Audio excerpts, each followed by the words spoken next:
أعوذ بالله من الشيطان الرجيم. بسم الله الرحمن الرحيم.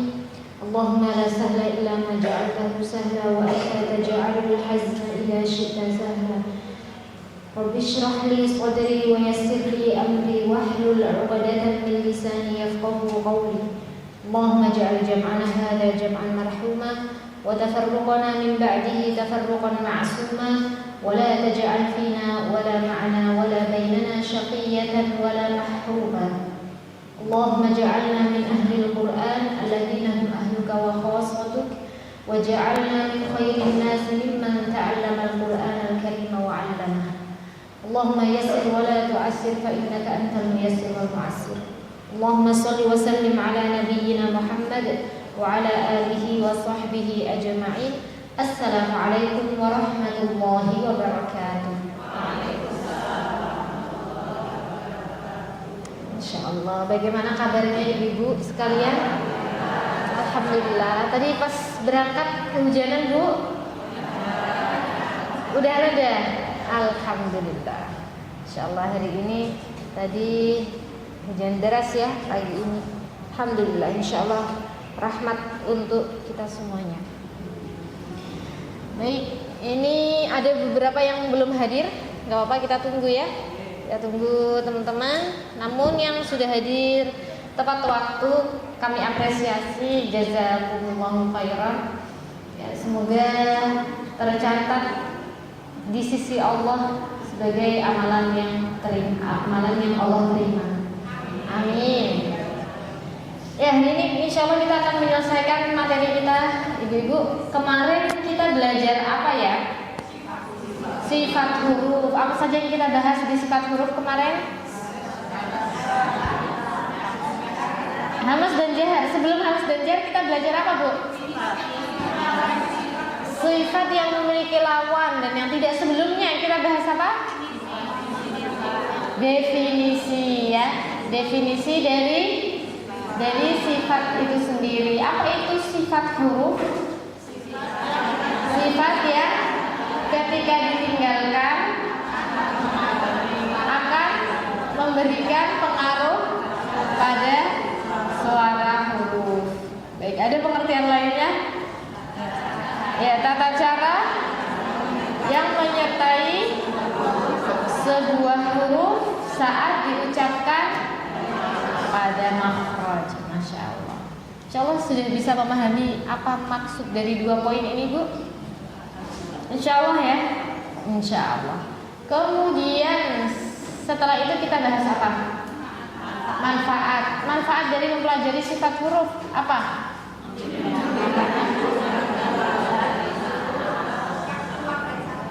Membedakan huruf-huruf yang keluar dari satu makhraj. Yang kedua,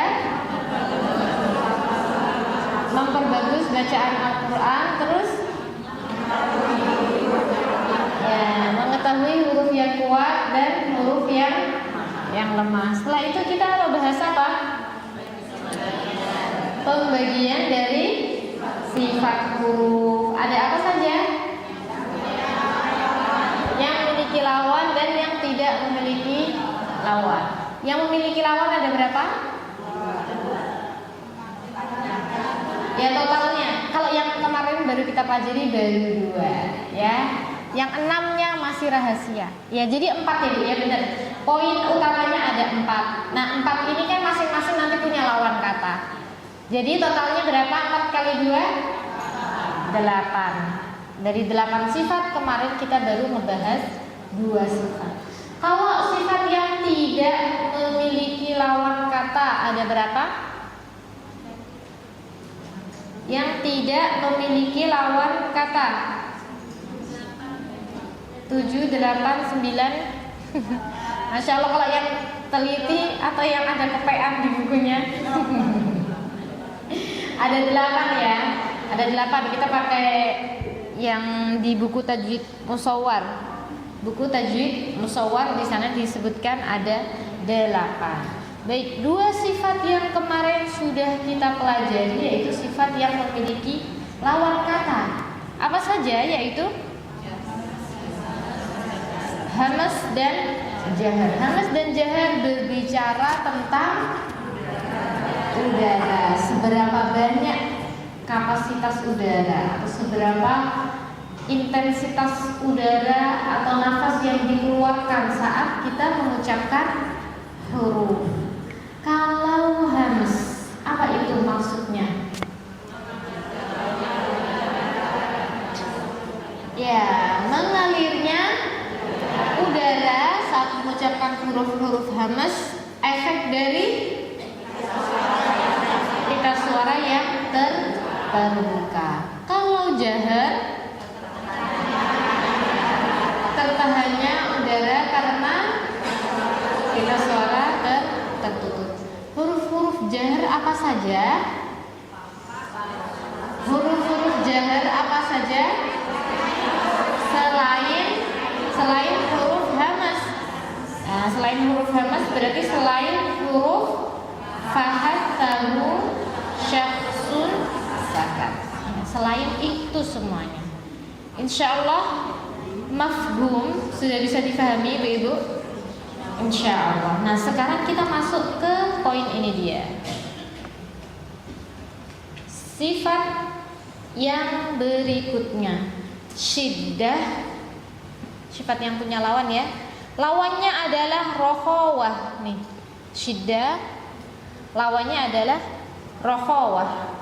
Di antara syiddah dan rokhawah ada yang namanya bainiyah. Nah, silahkan. Ini berkaitan dengan suara.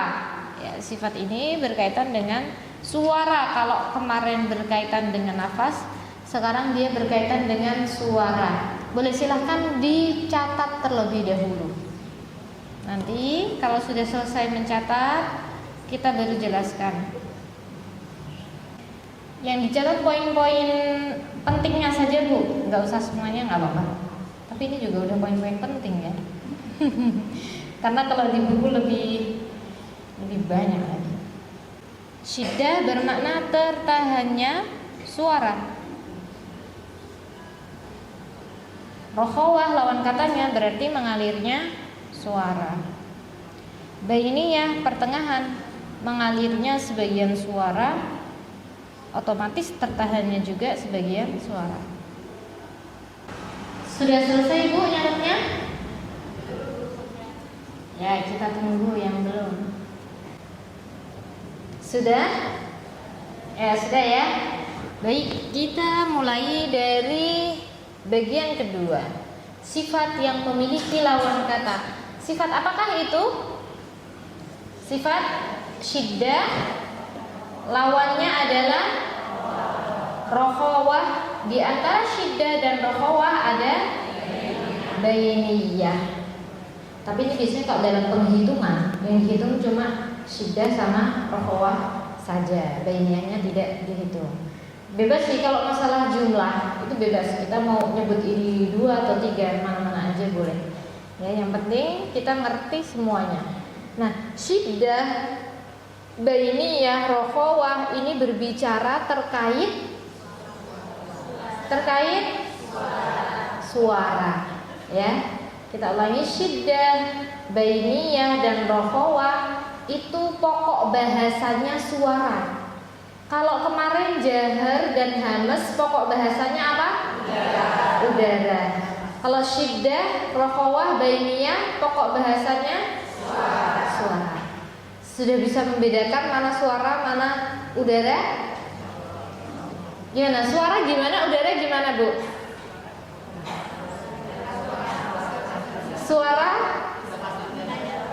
Suara lepas di udara. Terus suara ada apanya Bu?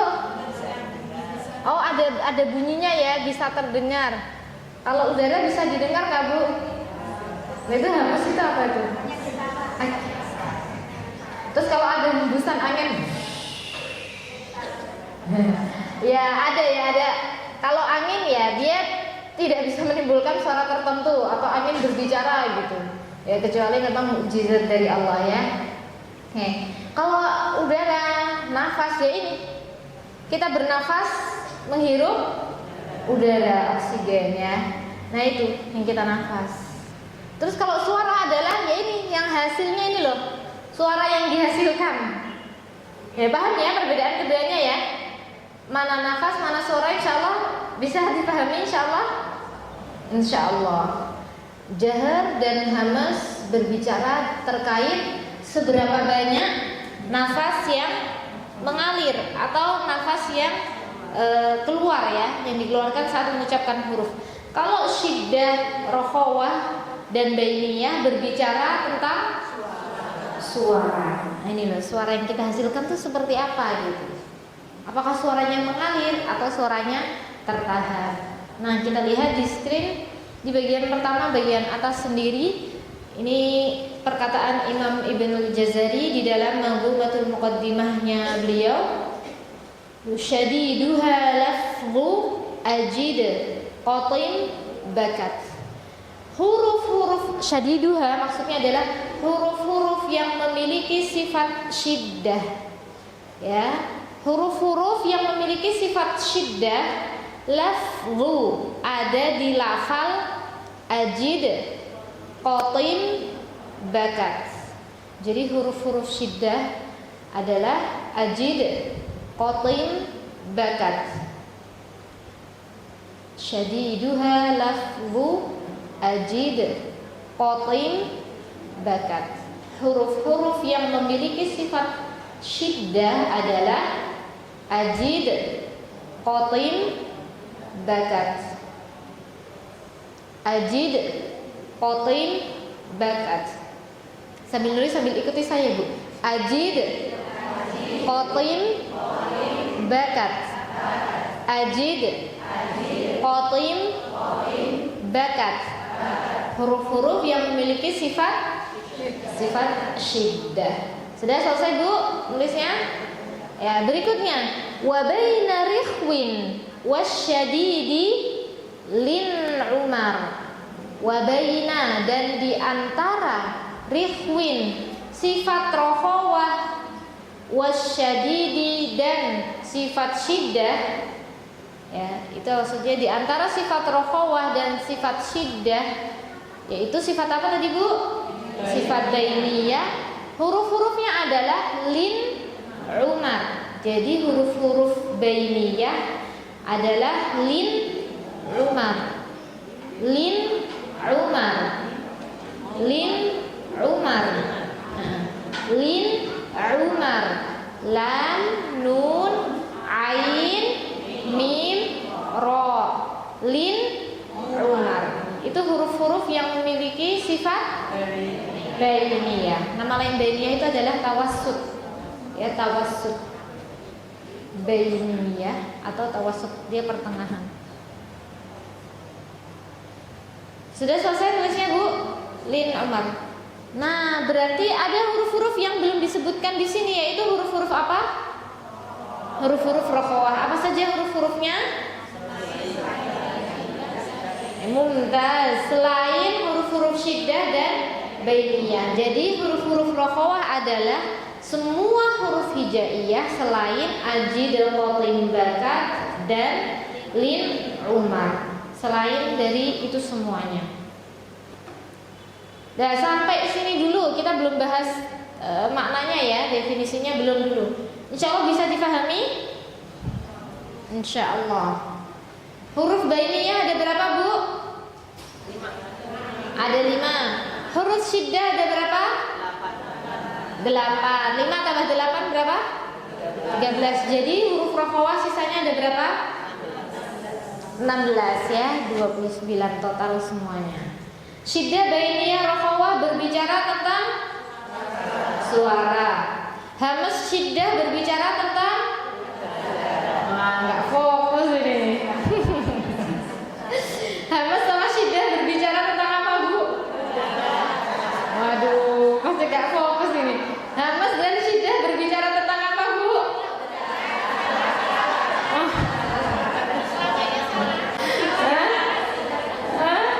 Sifat.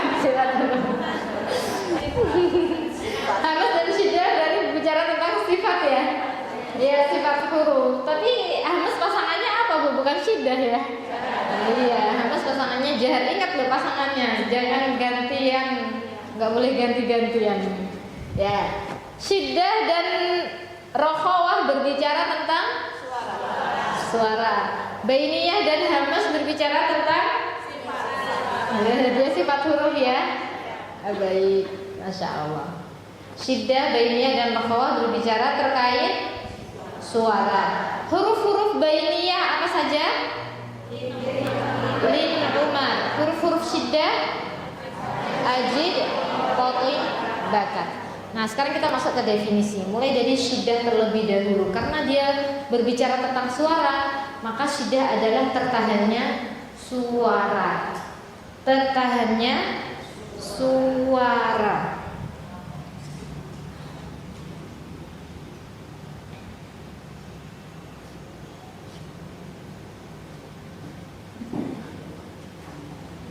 Ya, tertahannya suara karena makhraj tertutup.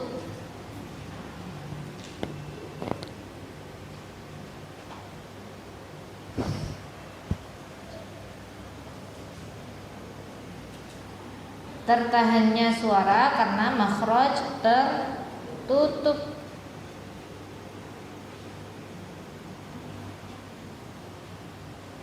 Kalau rokhawah berarti lawan katanya. Lawan kata yang tertahan apa? Terbuka atau mengalir ya. Mengalirnya suara karena terbukanya makhraj.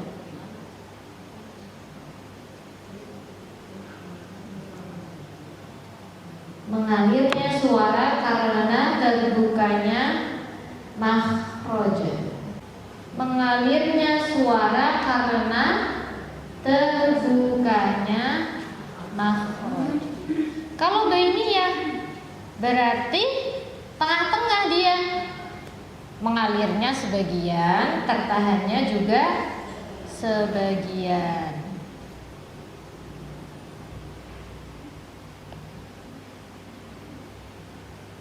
Mengalirnya sebagian suara dan tertahannya sebagian suara.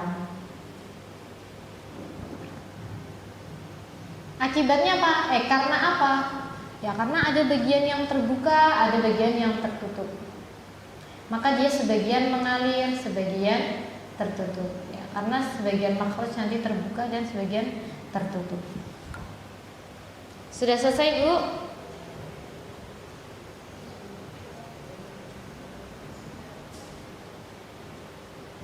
Syiddah apa maknanya, Ibu? Syiddah? Tertahannya suara. Efek dari atau karena tertutupnya makhraj. Kita langsung praktek. Huruf yang pertama apa?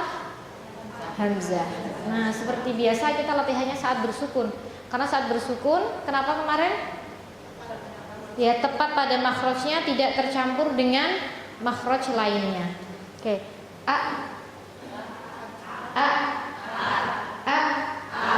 Suara langsung tertahan. A. Nah, ciri suara tertahan adalah suaranya langsung selesai di situ. A, berhenti langsung. A. Nah, paham? Nah, kita langsung bandingkan dengan lawannya, yaitu mengalirnya suara karena makhraj terbuka. Kita ambil contoh alif, ba, ta, sa, huruf fa yang terdekat. As. Mengalir, Bu. Bandingkan antara a dan as. Bisa bandingkan keduanya? Mana yang syiddah, mana yang rokhawah? Bisa, Ibu ya? Ya, kita ambil contoh yang lainnya. Berikutnya huruf jim. Huruf jim syiddah ya di situ. Nah, huruf jim ini kebetulan dia punya qalqalah ya. Tapi sifat qalqalahnya belum kita baca sekarang karena kita belum mempelajarinya. Jadi kita baca dulu sifat syiddahnya.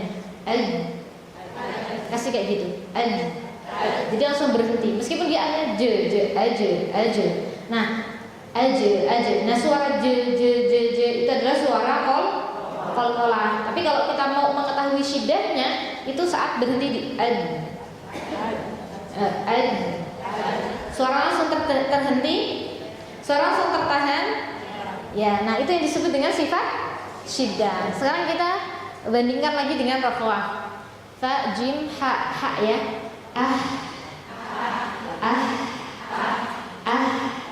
Saat mengucapkan huruf ha suaranya atau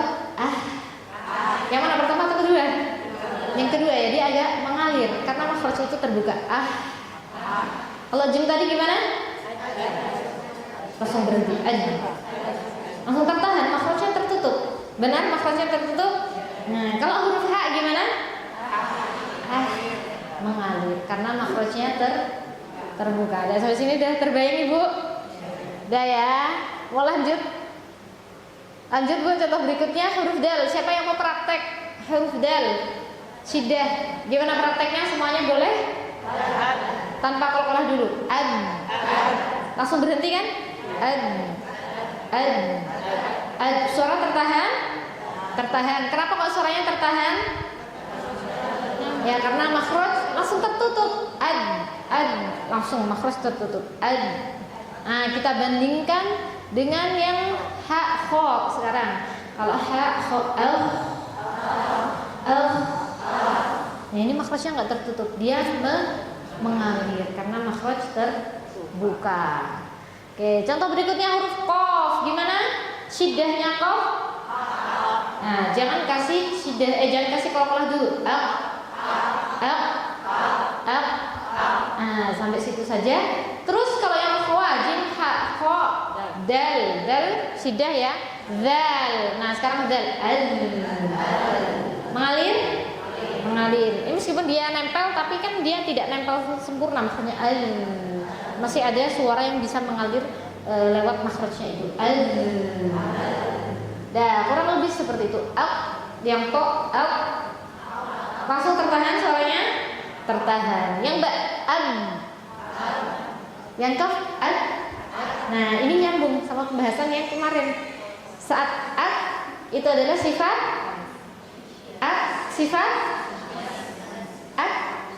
saat kita berhenti di syiddah ya, karena tertahannya suara ya, suaranya tertahan akibat tertutupnya makhraj itu adalah syiddah. Kemudian saat kita jauhkan kedua anggota pengucapan makhrajnya, jadinya sifat hamas. Apa itu hamas? Mengalirnya udara. Nah, jadi syiddah sama hamas sesuatu yang dia sangat berurutan ya, berurutan. Pada kaf sama ta saat bersukun. Paham sampai sini, Bu? Coba sekarang praktek kaf sukun sambil dibayangkan syiddahnya mana, hamasnya mana ya.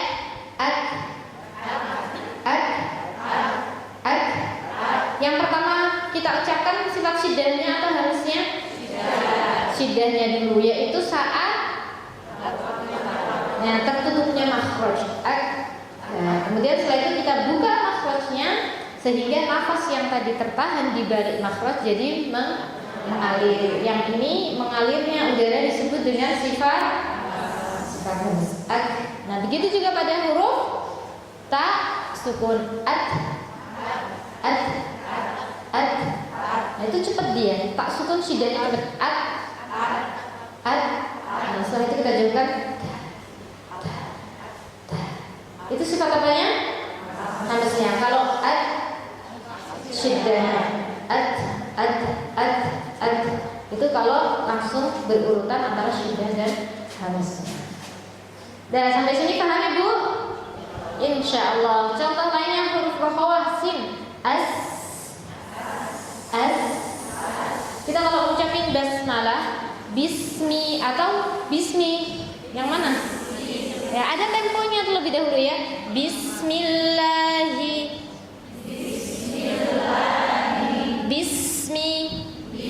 Itu agak memanjang. Itu antara syiddah dan rokhawah. Bisa dipahami, Bu? Ada yang mau bertanya sebelum kita lanjutkan? Kita sebelum masuk ke sifat al-bainiyah.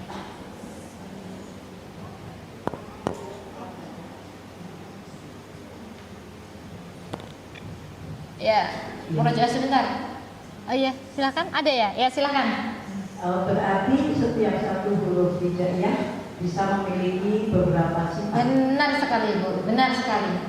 Jadi semua sifat yang punya lawan kata, ya nanti 4 pembahasan. Yang kemarin dari segi nafas, kemudian yang kedua ini dari segi suara, ya. sama nanti dari segi nomor 3 sama nomor 4-nya, setiap huruf pasti minimal punya 4 sifat ini semuanya, pasti.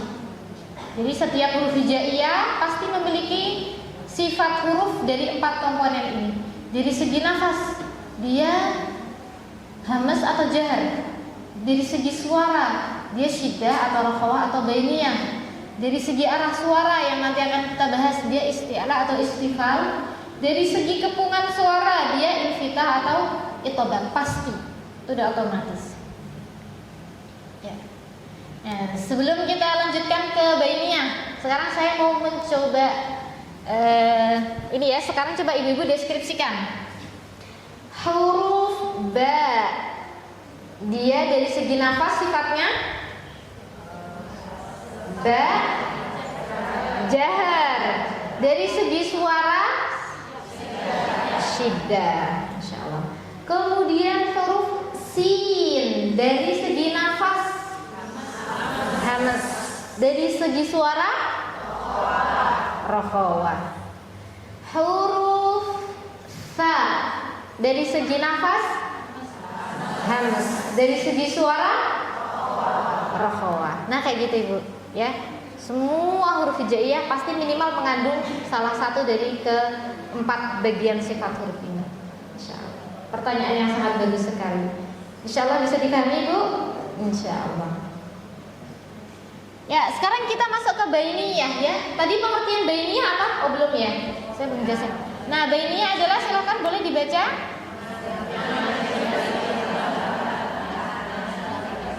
Ya, mengalirnya sebagian suara, otomatis ketika sebagian suara mengalir, maka sebagiannya lagi kemana? Tertahan.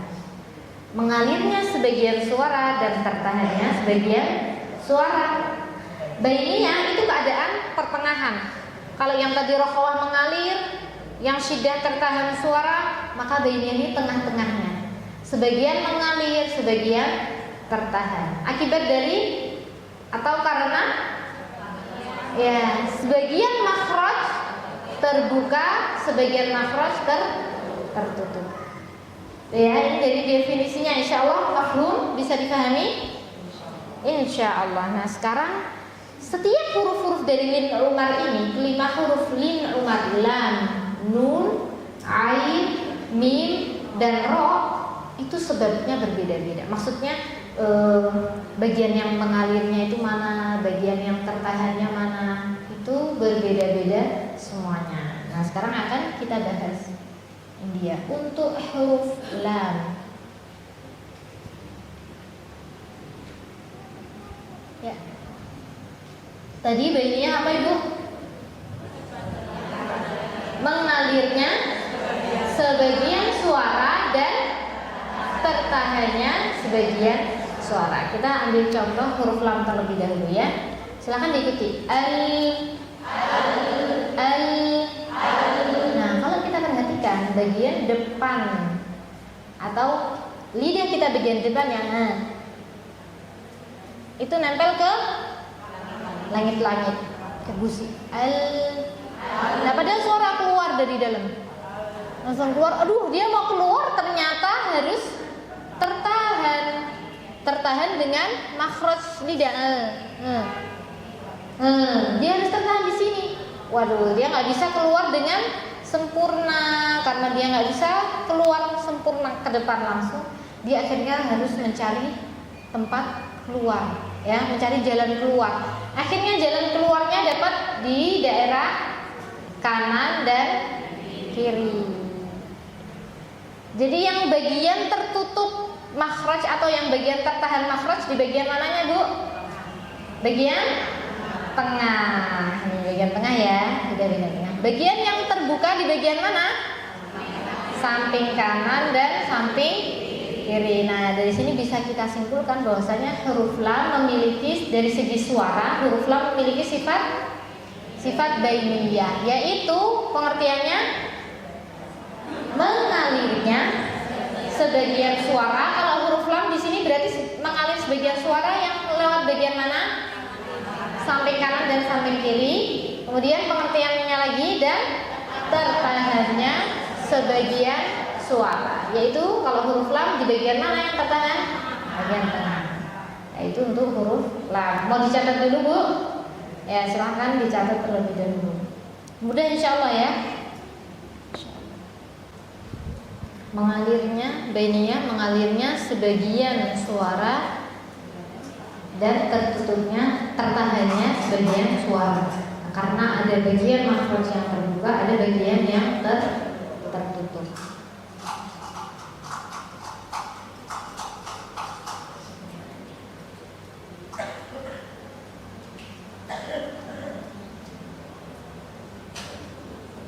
Sudah selesai Bu nyatetnya?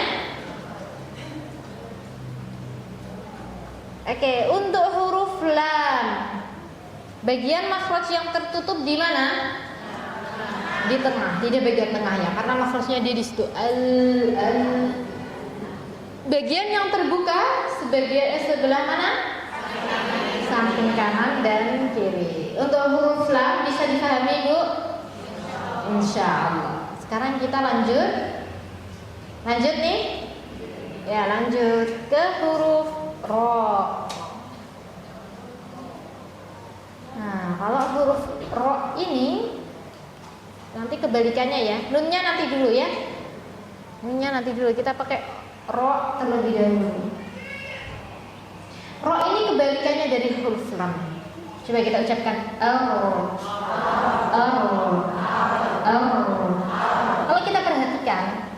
Kalau kita perhatikan di huruf ro itu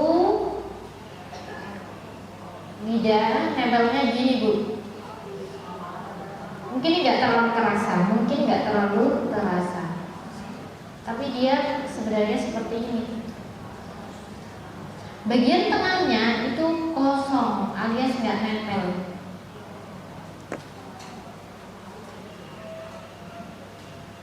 Nampak kalau di kaca. Yuk kalau mau lihat di kaca itu nampak seperti itu.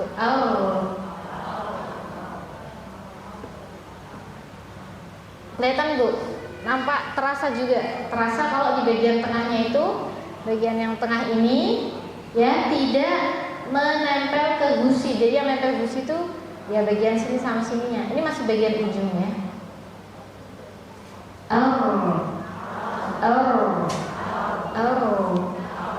Nah, sehingga di sini kita sudah langsung bisa menyimpulkan bagian terbuka yaitu yang bagian mana?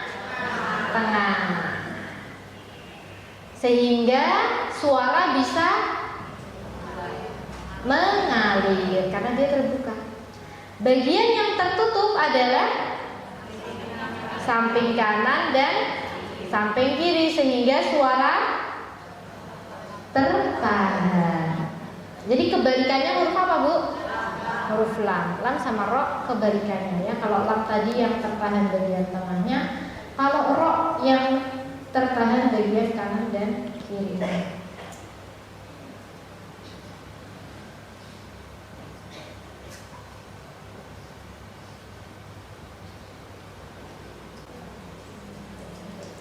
Sampai sini bingung nggak Bu?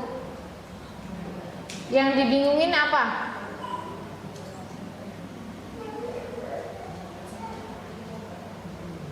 Oke, kita murajaah lagi. Bainiyah tadi maknanya apa? Bainiyah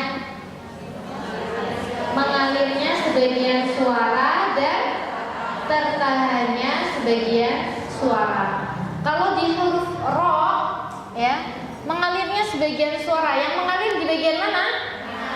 Ya, tengah lidah. Ya, lidah bagian tengah. Kemudian dan tertahannya sebagian suara. Yang tertahan di bagian ya lidah bagian samping kanan dan samping kiri. Nanti kalau mau bisa merasakan benar-benar cek di depan kaca ya, terus diginikan kelihatan tuh. Kalau dilihat insya Allah seperti ini bentuknya.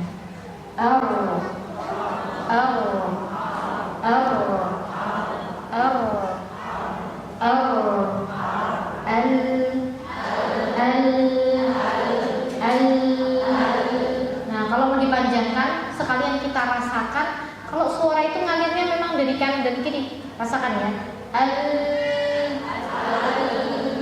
Nah, terasa Bu suara yang keluar dari samping kanan dan kiri? terasa. Saat ro juga demikian. Nah, suaranya terasa kalau dia keluar dari bagian tengah. Untuk sebab bainiyahnya lam dan ro, ada yang mau ditanyakan? Lam dan ro. Ini lam dan ro penjelasannya disatukan atau dijejerkan karena apa? Karena dia ada kemiripan. Next, kita lanjut. Nah, sebab bainiyahnya huruf nun dan mim. Sekarang silahkan ikuti setelah saya. Kira-kira bagian mana yang tertahan dulu?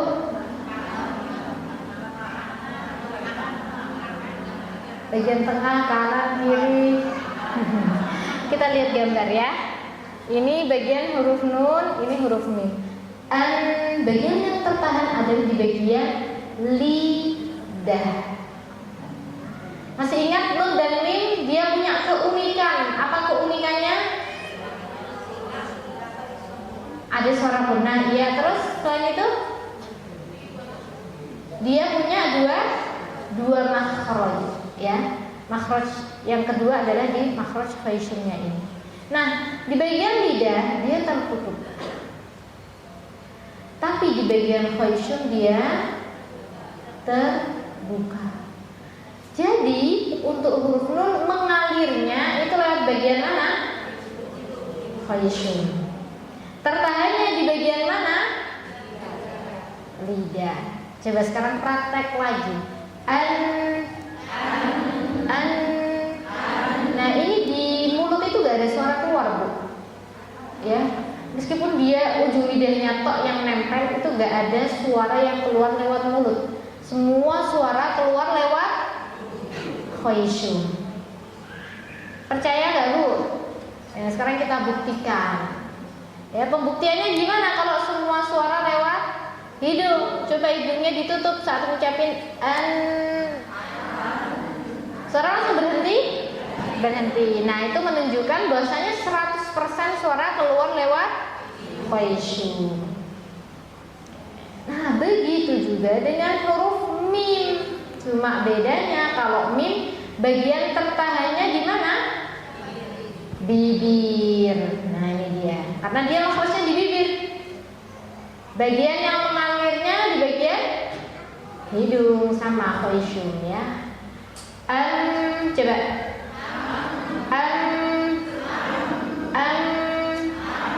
Mulut, bagian mulut atau bagian bibir tidak ada suara yang keluar. Suara keluar di bagian khayshum. Jadi sebagian suara tertahan, sebagian suara mengalir. Nah, silahkan Bu, kalau mau disimpulkan terlebih dahulu boleh sambil dicatat. Ya baik Ibu. Nah, ini nun sama mim didekatkan penjelasannya karena dia ada kemiripan. Baik, kita murojaah lagi ya. Untuk huruf nun, sebelum ke huruf nun, bainiyah itu apa? Bainiyah mengalirnya sebagian suara dan tertahannya sebagian suara. Oke, mengalirnya suara pada huruf nun di bagian itu atau al-khayshum. Tertahannya suara pada huruf nun di bagian lidah. Kalau huruf mim tertahannya suara di bagian bibir, mengalirnya suara di bagian khayshum. Nah, jadi ini setengah-setengah gitu ya. Silakan ikuti. Setengah-setengah. Lin, Umar. Sudah 4 huruf yang kita bahas. Tersisa 1 huruf yaitu huruf ain. Kita lihat huruf ain. Ini dia.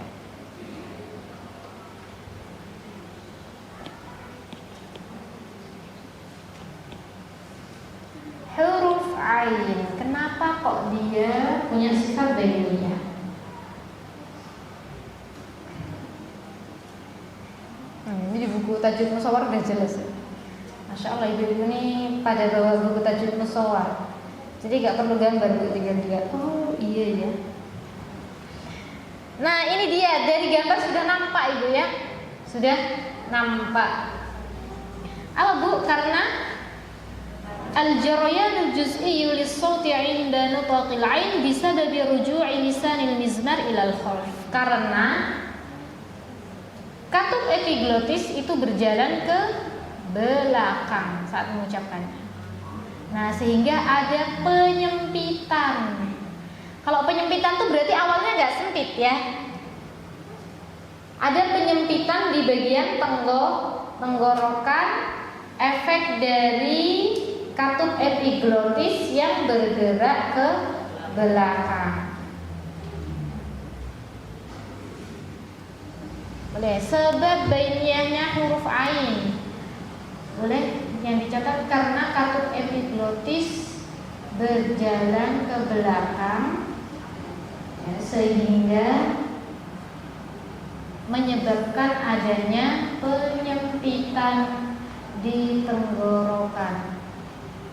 Saya ulangi, karena katup epiglotis berjalan ke belakang sehingga menyebabkan penyempitan pada tenggorokan.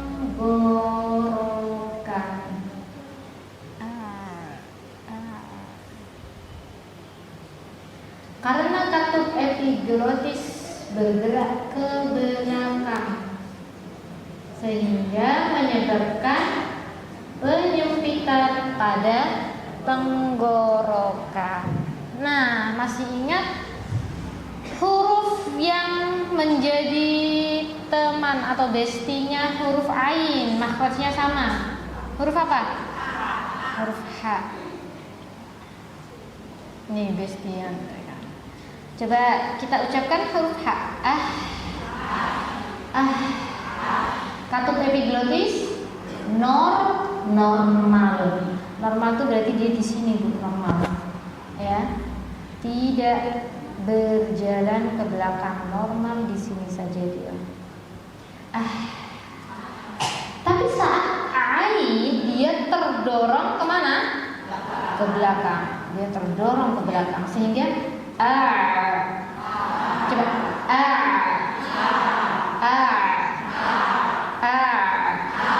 Nah, ini kalau diperbesar kayak gini. Ini jalan ya, awalnya dia di sini. Awalnya di sini, terus dia didorong, kita dorong ke belakang. Awalnya jalurnya lebar. Tapi karena terus katup epiglotisnya ke belakang, jadi terjadi penyempitan sehingga suara tidak leluasa keluar. Awalnya dia mau leluasa keluar kayak huruf H yang katup epiglotisnya diam saja. Ya, tapi ternyata nggak jadi leluasa keluar. Ya, karena ternyata katup epiglotisnya menghalangi jalurnya suara. Ya, sehingga menjadi sebagian suara mengalir, sebagian suara tertahan. Jadi sebagian mengalir dan tertahannya itu dalam proses itu ya, dalam proses katup epiglotis saat berjalan ke belakang.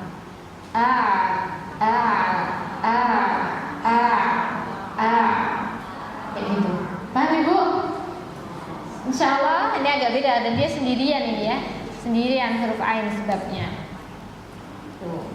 Ini sama seperti misalnya ada sungai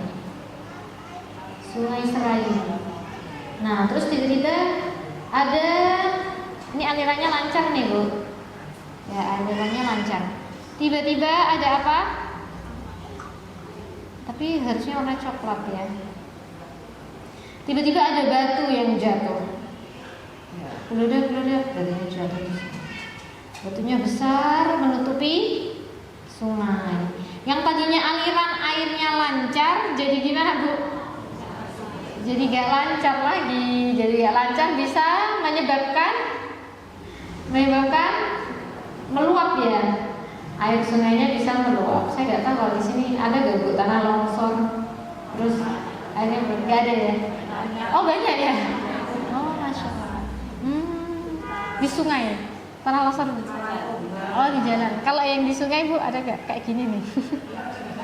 Batu longsor. Ya Allah, nggak, ini cuma contoh saja ya. Nah ini air ini kayak suara nih. Suaranya awalnya lagi lancar mau keluar, tapi ternyata ada kejatuhan batu, jadi airnya nggak lancar. Ada yang bagiannya yang tertahan. Begitu juga dengan suara.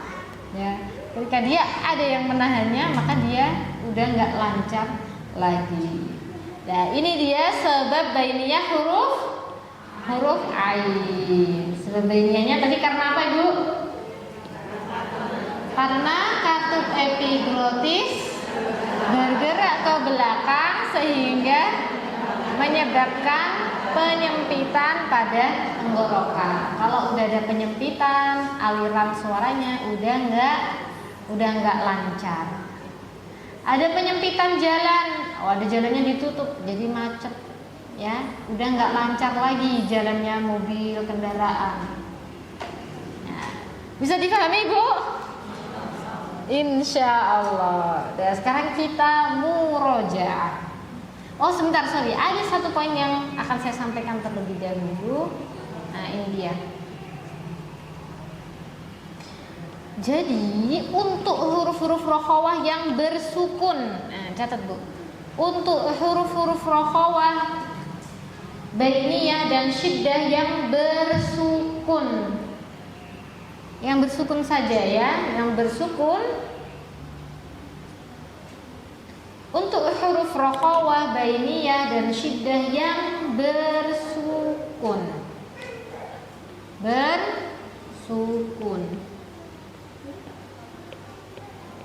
yang bersukun, maka temponya itu sedikit berbeda. Temponya sedikit berbeda.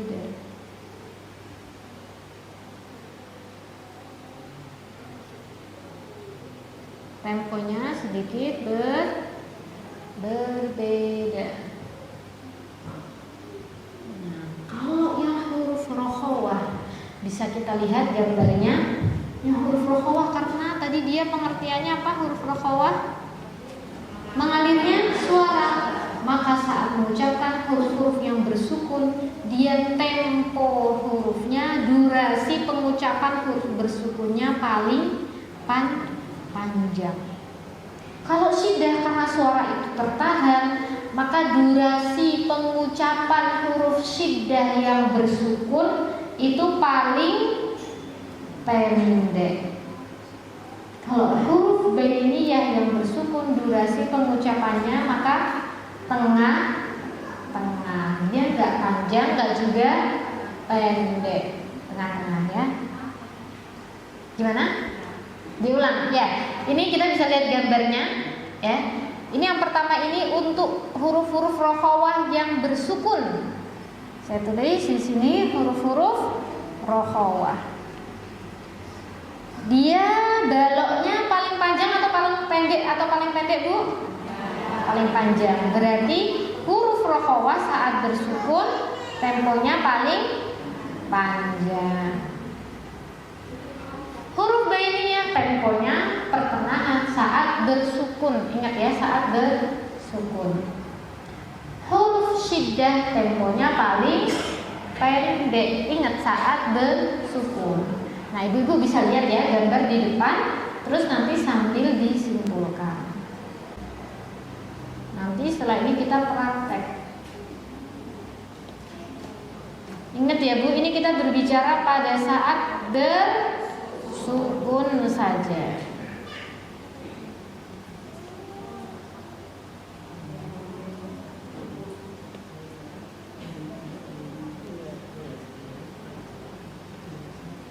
Saat bersukun saja. Saat huruf syiddah bersukun temponya yang paling pendek. Saat huruf rokhawah bersukun temponya paling panjang. Saat huruf bainiyah bersukun temponya pertengahan.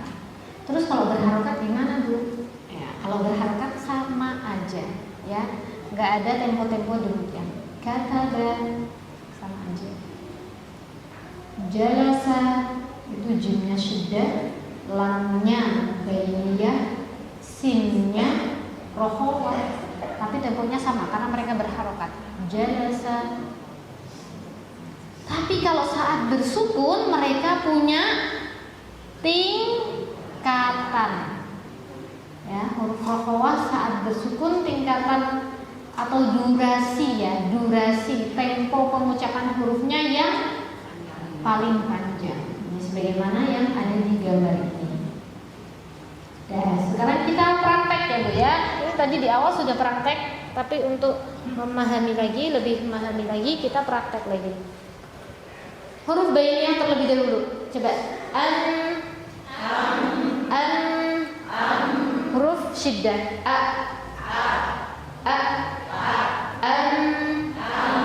bedakan Bu. Langsung berhenti. Durasinya panjang atau pendek?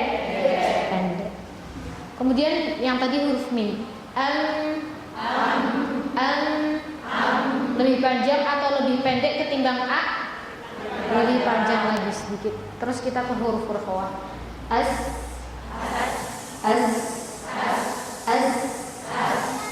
Dengan lebih panjang mana? Yang sin sukun. Az-zakirin.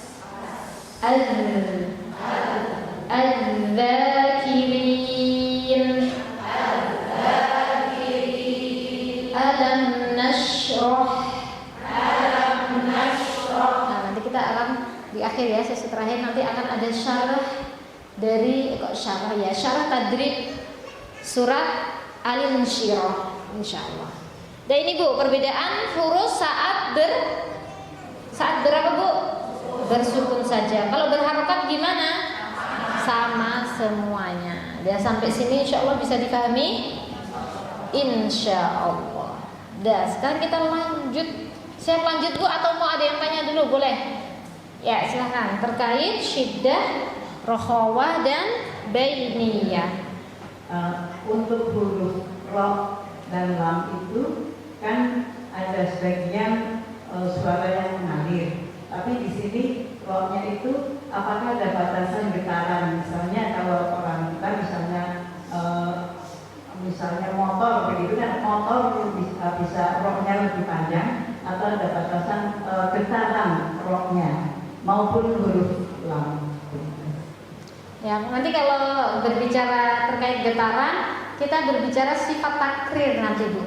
Nah, sifat takrir itu akan dibahas di sifat yang tidak memiliki lawan kata. Tapi secara garis besar jawabannya adalah untuk jumlah getaran sifat ro tidak bisa dihitung ya, melainkan kita harus belajar kepada seorang guru yang dia sudah kompeten untuk mengajarkan hal tersebut, sehingga kita mengikuti seperti itu lewat talaki tahunan. Kalau lam dia nggak ada getaran. Nah temponya setengah aja di antara rokhawah sama bainiyah saat bersukun. Ya, masya Allah, barakallahu fiik. Ada lagi yang mau bertanya? Syiddah, rokhawah, bainiyah.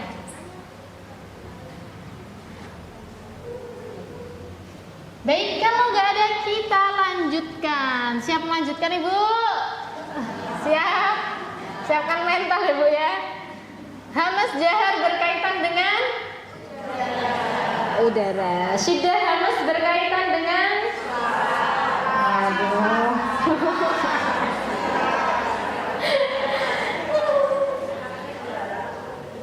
Syiddah sama hamas berkaitan dengan ya, dia sifat huruf ya. Rokhawah dan bainiyah berkaitan dengan bainiyah dan jahar berkaitan dengan nah, dia sifat huruf ya. Syiddah lawan katanya rokhawah, lawan katanya bainiyah, lawan katanya nah, dia tengah-tengah, gak punya lawan kata. Jahar dan hamas berkaitan dengan udara. Syiddah, rokhawah, bainiyah berkaitan dengan suara. Sekarang kita lanjut bagian ketiga, yaitu bagian yang berkaitan dengan arah suara. Ini dia, arah suara.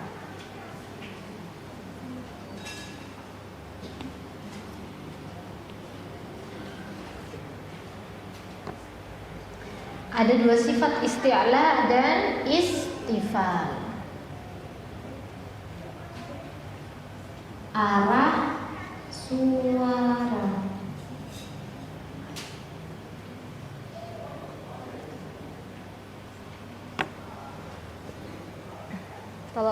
Kalau masih berbicara lawan kata ya nak.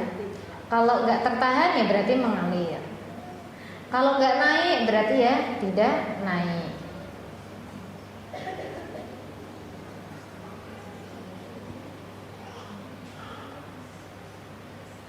Arah suara ada sifat isti'la dan istifal. Ini udah jam waktu istirahat. Sesi pertama kita cukupkan sampai sini terlebih dahulu. Nanti insya Allah di sesi 2 kita lanjutkan bahasannya. Wassallallahu ala nabiyyina Muhammad wa ala alihi wa sahbihi ajma'in. Ya, sudah selesai semuanya Ibu nyatetnya? Sudah ya. Kita lanjutkan bagian ketiga dari sifat huruf yang memiliki lawan kata. Yaitu sifat apa Ibu?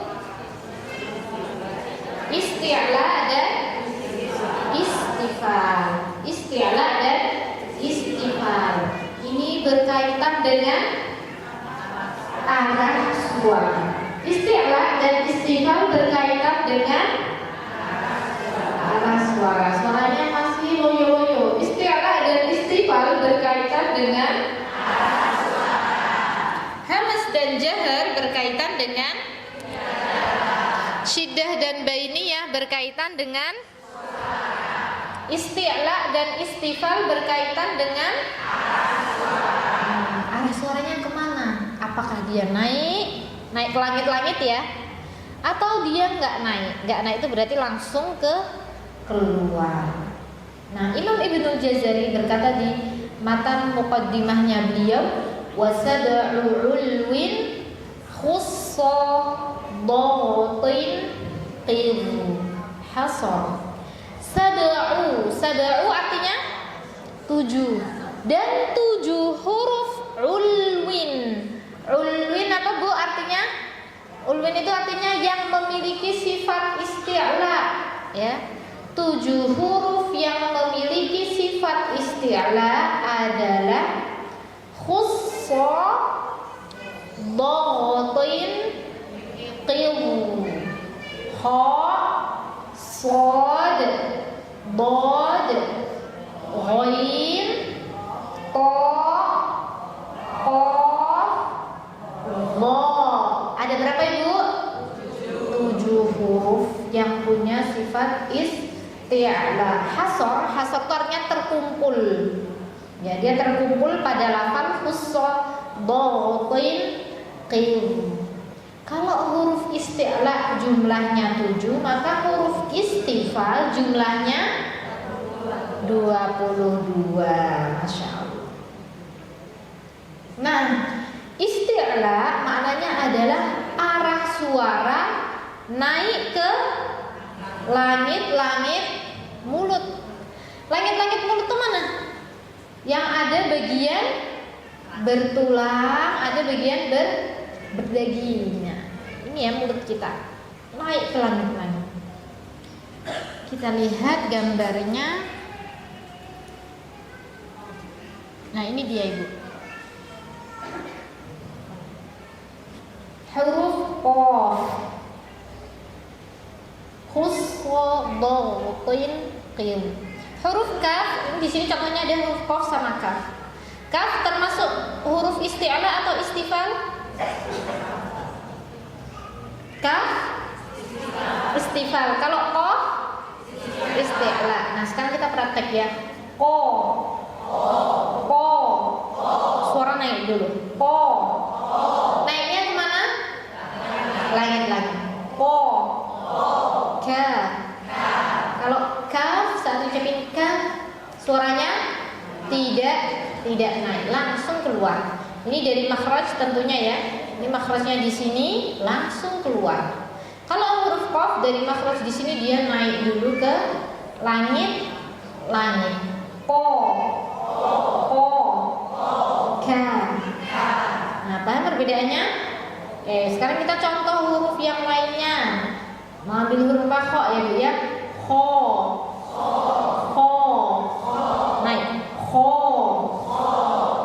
yang istifham ha. Ha. Tidak naik. Apanya yang tidak naik, Bu? Iya, arah suaranya ya. Arah suaranya tidak naik ke langit-langit, tapi langsung ke luar. Contoh yang lainnya, bo. Bo. Bo. Tuh naik dulu dia, bo. Bo. Kalau nggak naik, misalnya huruf dal, da. Da. Da. Contoh lainnya huruf vo. Vo. Naik dulu, vo. Vo. Vo. Yang nggak naik contohnya huruf zal, za. Za. Za. Mudah, Bu? Mudah. Mudah lagi, Bu? Insya Allah tinggal prakteknya. Oke. Ini huruf isti'la dan istifham. Ya, coba huruf isti'la dibaca lagi, apa saja hurufnya? Khussa, dhatin, qil. Kha, shad, dad, ghain, qa, qaf, dha. Ini adalah huruf-huruf isti'la. Yang mana makna dari isti'la adalah arah suara naik ke langit-langit. Lawannya adalah istifal. Maknanya adalah arah suara tidak naik ke langit-langit mulut. Nah, isti'la itu menghasilkan sifat tafkhim. Jadi gini, kalau arah suara itu naik ke langit-langit, ya, maka dia menghasilkan sifat tafkhim. Apa itu tafkhim? Tafkhim itu tebal. Tebal itu gimana sih? Suara kok tebal itu gimana sih? Ada kegemukan apa ya? Artinya itu simanul ya'taril harf. Jadi kegemukan, gemuk suara yang dihasilkan tuh kayak gemuk, kayak gede gitu, kayak besar. Ho, so, do, ho. Itu yang dimaksud dengan tebal. Yang dimaksud dengan tafkhim. Dan isti'la sama tafkhim ini dia satu komponen. Ya, satu komponen. Ho, so, do, ho, to, ko, do. Ya. Isti'la menghasilkan sifat tafkhim. Tafkhim itu apa, Ibu? Tebal. Apanya yang tebal? Suaranya tebal. Nah, kalau mau tahu suara tebal juga seperti saat kita sedang di tebing. Siapa yang pernah ke tebing di sini? Atau kita lagi di lembah lah. Lembah sekeliling kita itu gunung-gunung, kalau enggak tebing-tebing. Ada di sini Telaga Menjer kan, Bu? Ada kan, Bu? Nah, itu kayak kita lagi di tengah-tengah tebing. Atau di Jogja itu ada tebing bereksi. Ya, siapa yang pernah ke sana? Nah, Masya Allah. Nah, itu kalau kita di sana, kita di bawahnya, terus kita bersuara. Apa yang dihasilkan, Bu? Menggema. Suara gemanya gimana? Oh, gitu. Jadi besar gak suaranya, Bu? Mungkin belum pernah praktek ya, tapi saya pernah praktek. Jadi kita kalau lagi ada di sekeliling, nggak usah di itu deh, nggak usah di kita lagi di lembah atau di sekeliling tebing, di dalam ruangan yang tertutup semuanya, dia bilang itu suaranya nanti gemanya agak tebal, oh kayak gitu.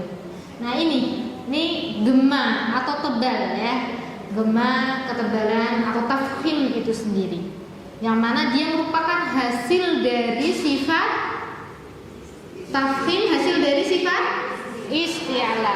Isti'la menghasilkan, ya, isti'la menghasilkan tafkhim. Coba, Bu, kita ulangi bersama-sama ya, biar ingat ya. Isti'la menghasilkan tafkhim. Tafkhim hasil dari isti'la. Jadi udah ko, ko. Ini berarti huruf isti'la, ya, dia nanti suaranya jadinya tafkhim, suaranya jadinya tebal. Nah, lawannya adalah istifal. Lawan dari isti'la adalah istifal yang bermakna arah suara tidak naik ke langit-langit mulut. Istifal menghasilkan sifat tartib. Tartib maknanya tipis. Tipis itu gimana ya? Dia suaranya tidak membentang, bisa ba, ta, ka, la, nama, kayak gitu. Ya. Tartib merupakan hasil dari istifal. Tafkhim hasil dari istifal menghasilkan isti'la menghasilkan tafkhim. Tartib hasil dari istifal. Tafkhim hasil dari tarhim hasil dari. Nah, kok tarhim hasil dari tarhim ya, nggak ada tahu tarhim. Ada yang tafkhim, ya tafkhim bukan tarhim. Ya fokus ya, masih fokus ini, fokus. Masih fokus Ibu. Ya, isti'la maknanya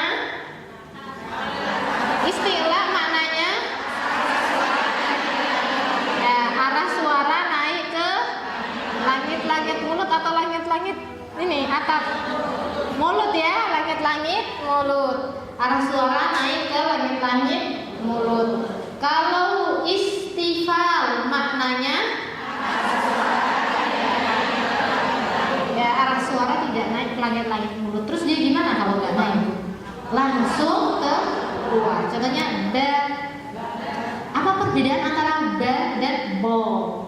Apa perbedaannya? Yang pertama tadi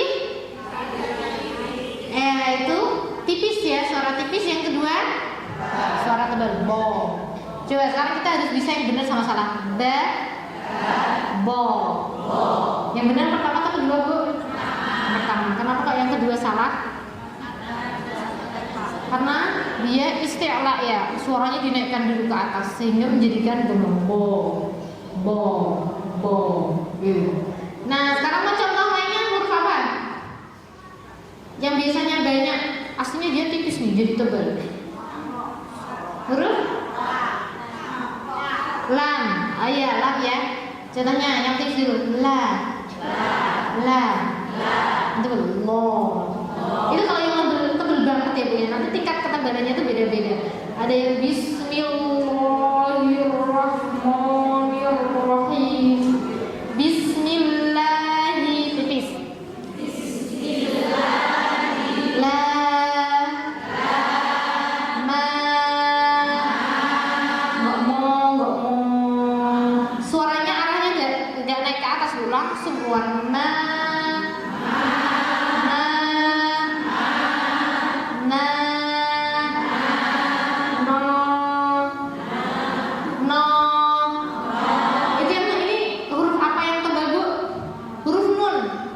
Coba latihan yang salah. No. Minal jinnati wan nas. Ya itu tebel semuanya Ibu, suara hurufnya naik ke atas. Coba wan nas. Nah, kalau bareng-bareng semuanya benar, Masya Allah. Ya itu Bu, bisa ya membedakan mana yang isti'la, mana yang istifal? Insya Allah. Nah, ada yang mau bertanya? Ya. Huruf ro tebal sama tipis? Atau apanya Bu? Yang ditanya bagaimana apanya? Oh ya, nanti insya Allah yang setelah ini kita bahas Ibu, insya Allah ya. Setelah ini kita bahas. Oke, monggo Ibu.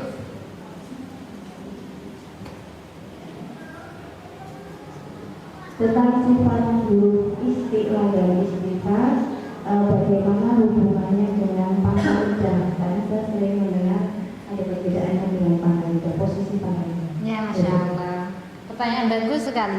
Jadi memang ada beberapa pengertian Ibu terkait istiqla istifal, begitu juga hamas, jahar, dan semua sifat itu sebenarnya banyak pengertian. Nah, yang di sini tuh udah ringkesan dari saya untuk biar mudah difahami gitu. Paling banyak saya ngambil dari kitab Tajwid Musawwar dengan diperingkas-peringkas lagi ya. Nah, ada yang memaknai istiqla adalah menaiknya pangkal lidah. Karena pangkal lidah naik ya, sehingga menghasilkan arah suara itu naik ke atas. Nah, pangkal lidah naik ini seolah-olah tuh dia kayak membentuk sebuah itu tadi tebing ya, tebing. Nah, sehingga suara itu menjadi bergema. Mau pakai pengertian itu mau pengertian yang lainnya, sebetulnya saya rasa tidak ada perbedaan yang signifikan, Ibu ya, sama saja secara prakteknya. Secara prakteknya nanti sama saja. Cuma kalau dari segi istilah saya lebih seret sama yang istilah seperti ini. Meskipun kalau huruf istilah ya iya pangkal lidah naik juga Ibu. Ya, nanti pangkal lidah naik, ada penyempitan di tenggorokan, gitu-gitu.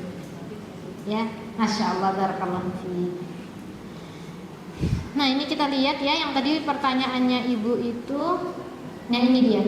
Saat kita mengucapkan huruf tafkhim, maka ini keadaan yang menyertai adalah apa ini Bu? Ada yang ingat? Ini adalah gambar apa? Iya, katup epiglotisnya kenapa ini Bu? Yang kemarin kita pelajari enggak dari sini. Ada penyempitan pada tenggorokan. Jadi saat kita mengucapkan huruf-huruf isti'la itu ada penyempitan di tenggorokan. Terus ada cekungan di tengah ya. Tapi ini keadaan yang menyertai Bu. Kalau misal nggak dicatat juga nggak apa-apa. Nah, kalau huruf yang tarqiq itu tidak ada penyempitan di tenggorokan. Tidak ada penyempitan di tenggorokan. Ya, isti'la tadi kalau mau ditulis tambahannya saat mengucapkan isti'la ada penyempitan di bagian tenggorokan. Kalau saat istifal tidak ada penyempitan di tenggorokan. Yuk kita merajaah bersama Bu. Tarqiq merupakan hasil dari tarqiq merupakan hasil dari tafkhim merupakan bagian dari isti'la menghasilkan tarkhim. Isti'la menghasilkan tafkhim. Istifal menghasilkan arah suara tidak naik ke langit-langit mulut merupakan pengertian dari istifal. Arah suara naik ke langit-langit mulut. Isti'la dan istifal berkaitan dengan arah suara. Jahar dan hamas berkaitan dengan rokhawah, syiddah, bainiyah berkaitan dengan suara. Akibat sebentar. Kenapa kok suara bisa tertahan? Karena apa?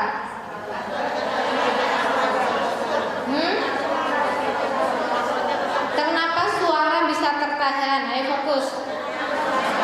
Karena makhraj tertutup. Kenapa nafas bisa tertahan? Karena pita suaranya tertutup. Itu alasannya. Terus kemudian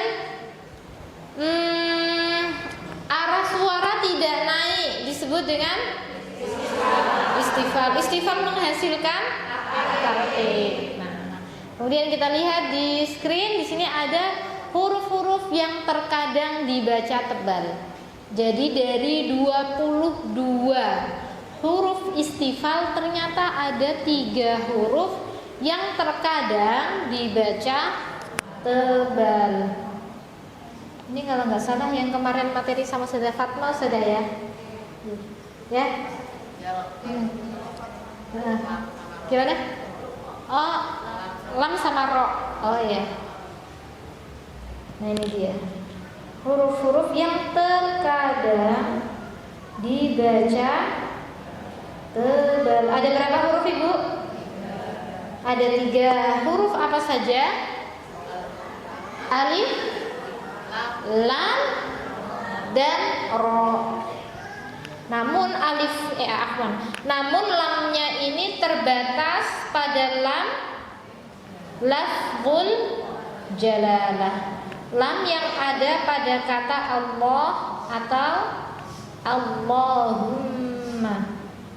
3 huruf yang terkadang dibaca tebal. Alif, lam, dan ro. Tulis itu dulu, Bu.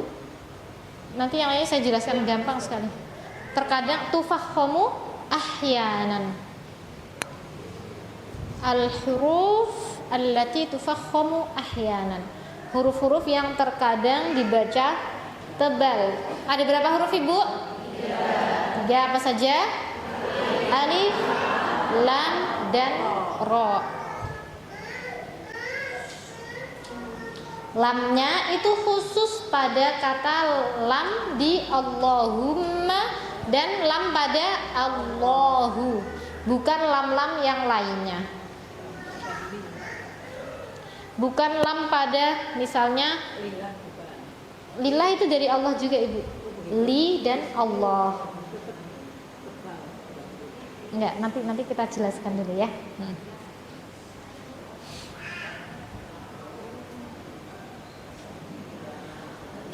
Ibu, makna dari terkadang dibaca tebal itu apa maksudnya? Maksud dari terkadang dibaca tebal adalah bisa dibaca tebal, tapi pada asalnya dia adalah tipis. Berarti maksudnya dia bisa dibaca tebal, bisa dibaca tipis. 3 huruf yang bisa dibaca tebal, bisa dibaca tipis, yaitu alif, lam pada Allah dan Allahumma. Nanti lengkap ya penjelasannya ya. Lam pada Allah dan Allahumma. Kemudian yang ketiga ro. Udah selesai nyatetnya ya, kita bahas. Udah, yang besar dulu aja, Bu, yang warna biru. Ini yang kecil-kecil ini butuh penjelasan. Yang pertama alif, ini gampang banget, Bu, gampang banget. Alif dibaca tebal. Boleh catat, alif dibaca tebal pada saat huruf sebelumnya adalah huruf isti'la. Huruf isti'la tadi apa saja, Ibu?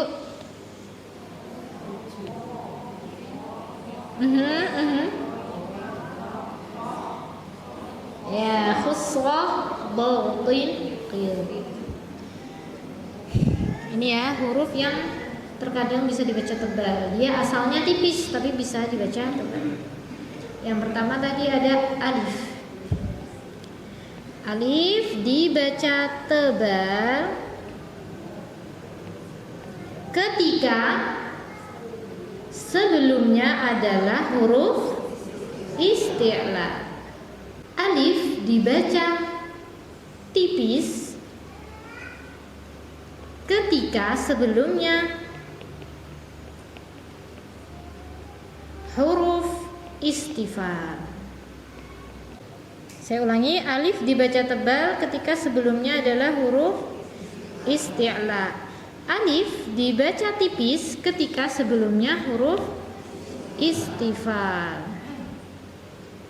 Nah, ini ya, 2 bagian.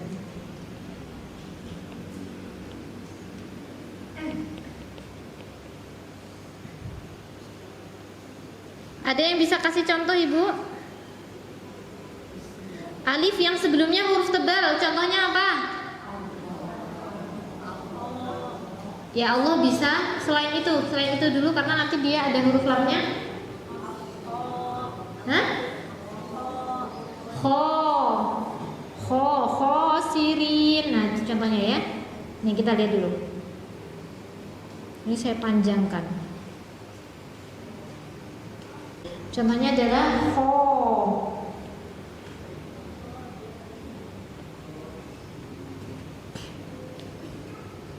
Mana alifnya, Ibu? Yang itu ya, pokoknya yang itu. Ya, yang itu. Ya. Ini huruf isti'lanya. Ya, huruf isti'lanya. Yang ini huruf alifnya.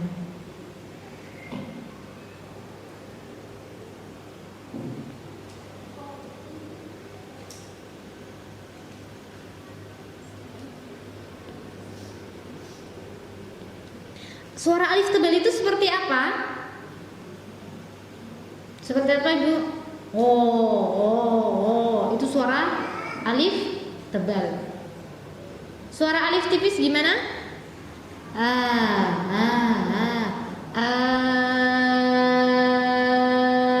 Itu tipis. Kalau tebal?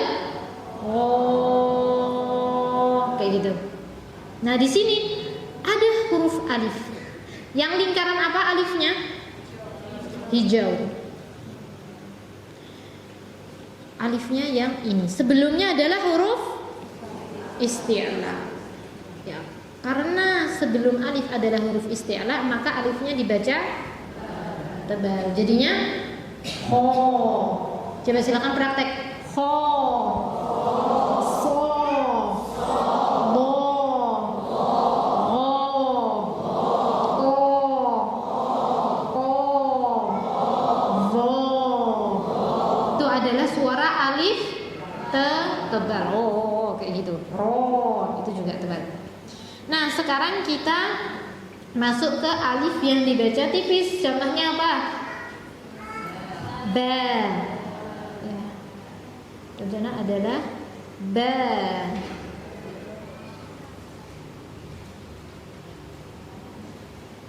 Ba. Di sini ada alif. Sebelumnya huruf istifal, maka alifnya dibaca tipis.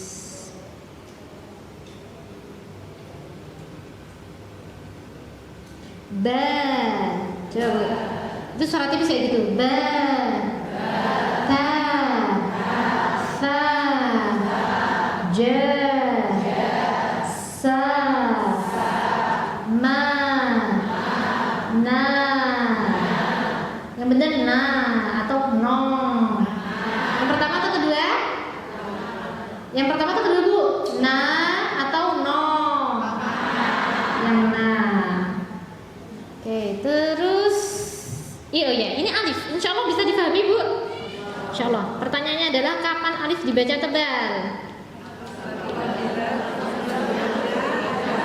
Ya, apabila sebelumnya adalah huruf istifal. Isti'la. Alhamdulillah fokus ya. Ya. Kapan alif dibaca tipis? Bila sebelumnya adalah huruf istifal. Kapan alif dibaca tepis? Apa Bu tepis, Bu? Tebal tipis. Enggak ada. Alif kok dibaca tebal tipis gimana, Bu ya? Enggak ada ya. Alhamdulillah pasti pada fokus. Udah pada makan ya, Bu tadi ya. Nah, ini dia, insya Allah paham ya. Ini tebal tipisnya alif. Sekarang kita masuk ke huruf yang berikutnya yaitu lam. Ini kemarin udah dibahas sama Saudara Fatma ya. Huruf lam yang dibaca tebal dan tipis itu adalah lam pada Allahumma atau pada Allahu. Kalau lam pada Sulaiman, selamanya dia ngikut asalnya. Asalnya lam tebal atau tipis? Tipis. Lam pada ja'alna ngikut asalnya, ya. Jadi lam yang bisa dibaca tebal adalah lam pada Allahu atau Allahumma. Coba kita catat pernyataan ini dengan baik ya. Kita ulangi bersama-sama. Lam yang bisa dibaca tebal, silakan diikuti. Adalah lam pada Allahu dan Allahumma. Dah diulangi, silakan.